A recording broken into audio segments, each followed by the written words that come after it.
Hey everyone, I hope you're having a great week so far, and thank you for joining me. And I just wanted to share a few of my favourite Bible verses with you over the next few weeks. And these are Bible verses that I've really relied on in times in my life where maybe I've been going through a difficult season, or it's been dry, or maybe I felt a bit low and needed some uplift and encouragement. And maybe I've scribbled them out on bits of paper and stuck them up on my wall. I put them in my handbag so that when I'm out I can read them, and I've really learned to rely and rest on these words. So this is from Philippians 4 verse 11 and 12 from the Amplified. So it says, "Not that I speak from any personal need, for I've learned to be content and self-sufficient through Christ, satisfied to the point where I am not disturbed or uneasy, regardless of my circumstances. I know how to get along and live humbly in difficult times, and I also know how to enjoy abundance and live in prosperity. In any and every circumstance, I have learned the secret of facing life, whether well-fed or going hungry, whether having an abundance or being in need." And I think we all want to know this secret that he talks about. And I think that it's just learning to live in that moment, to be happy right where we are, because I think that we can so often get destination hungry, where we want to get to that certain place, that certain goal that we've set, and there's nothing wrong with that.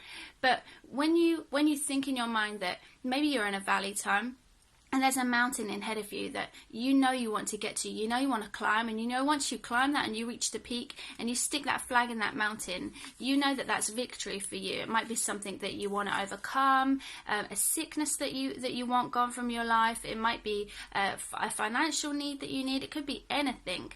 But we can't be all about that moment. We have to have goals, yes, and we have to work towards things. But once we get to a peak of a mountain, once a climber gets to the peak of the mountain, he's going to have to come down sometime and do something different, because there's not going to be much water up there, there's not going to be anything to eat, it's going to be windy, the conditions are going to be harder up there. And I think that sometimes we think that life will be easier when we get to those moments, when we get over those things, or when we receive those things that we want. But we have to learn to be happy right where we are right now.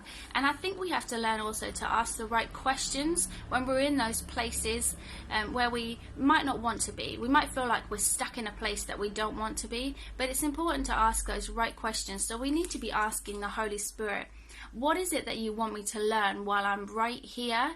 And when the Israelites came out of Egypt and they were on their way to Canaan, they had a lot of lessons that they had to learn along the way.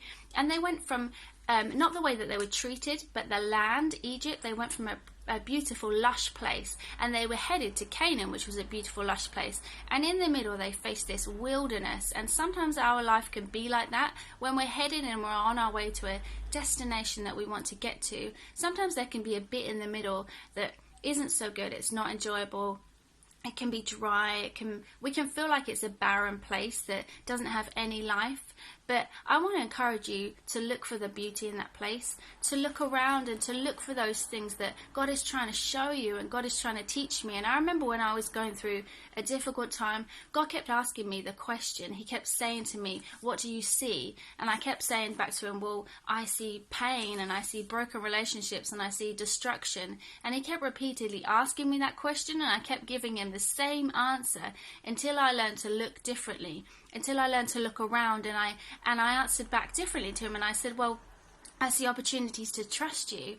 I see opportunities to grow in my relationship with you, to grow in my intimacy with you. I see opportunities to change. I see opportunities that I can build new relationships with new people. There can be new challenges in my life." So I want to challenge you today to be asking the Holy Spirit and asking God those questions. What is it that I need to learn while I'm right here in this moment? And it will open your eyes up to a whole new world of opportunities and possibilities. So have a great week, and bye.